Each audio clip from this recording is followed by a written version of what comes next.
Greetings, viewers. So in my last video, I left with this problem of transnational audiences and why are they important and why we need to pay attention to them seriously.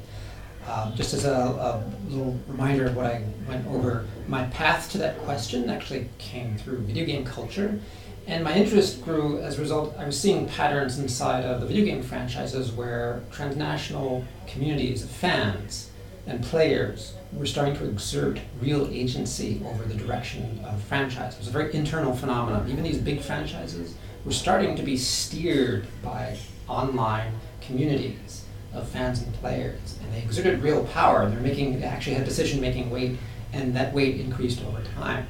That led me to think about transnational audiences and the expansion of the media all across the planet, and that led me my interest in the media of the industrializing nations, and that led me to come to India and track its media and try to understand it. And nowadays, of course, I travel around Asia to many of the other Asian countries, trying to understand them and figuring out what makes their digital media cultures tick.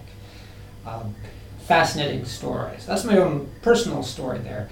Now, as to why this matters, and particularly how this relates to what I write for Uplink, transnational audiences matter not just because they're these huge entities. So today's video game audience, the estimates are that 2.5 billion people play games regularly, 1 billion of them live in the fully industrialized nations, and 1.5 billion live in the industrializing nations, and that number keeps going up every year. So it's going to be 2 billion, 3 billion. It'll increase dramatically over the next decade.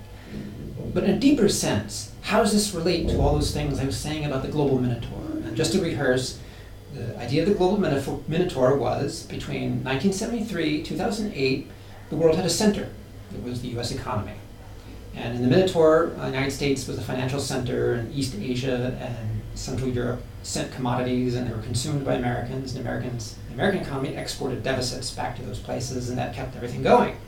Now, the only problem with this is, what about the rest of the world? Isn't that leaving out most of the planet? Yeah, it is, and that was the central contradiction of the Minotaur. It was an economy of regions, but its implications were global, and after 2008, that context mattered. So in the earlier period of the Minotaur, you could have argued, well, China's a big country, but has a small economy, so it doesn't matter as much as some other place. Or India is a big country, but doesn't have a big economy. That's what's changed. After 2008, we must take China seriously, we must take India seriously, Indonesia, Nigeria, Ethiopia, all these big nations, Brazil, Russia, on and on and on. They're not just big populations. They've gone through a massive transformation over the last 30, 40 years, which is fundamental and which is we need to really rethink to understand anything about today's digital culture. So what is this big transformation? It's complicated, but I will boil it down to something really, really basic. Numbers. Where do people live in our new 2019 world system? And there's something important about where they live that matters, because this was not true 40 years ago. Where do people live today? 1 out of 7 people live in the fully industrialized nations, a little over 1 billion. So it's 1 out of 7. 1 out of 2 people on our planet live in what sociologists call semi-peripheries. So these are polities, nation states, regions of the world that have some industrialization, some mediatization, some independent development, some marketization, have gone through some massive social transformations. They're not part of the periphery, but they're also not rich countries either. So the countries of South America, the classic example, many of the Eastern European countries were semi-peripheries for the longest time.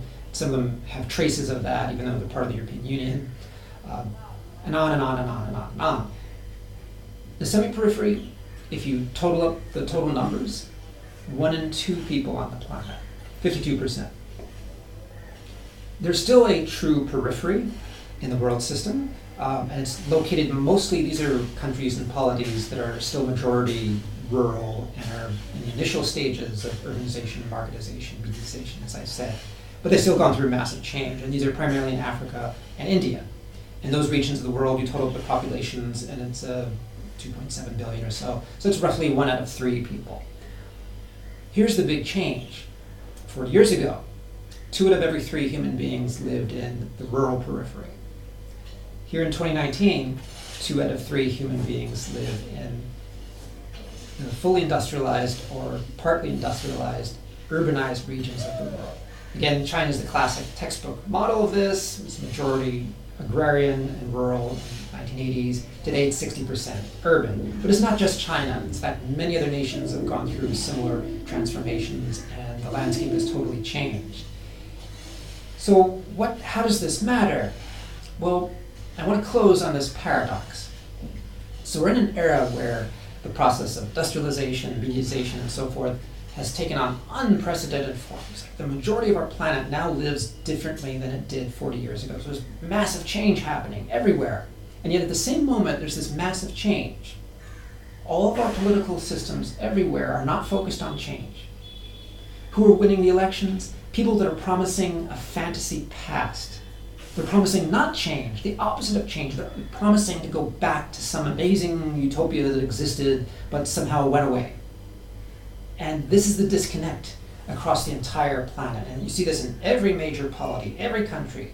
The forces that are calling for going back to some kind of fantasy of the past.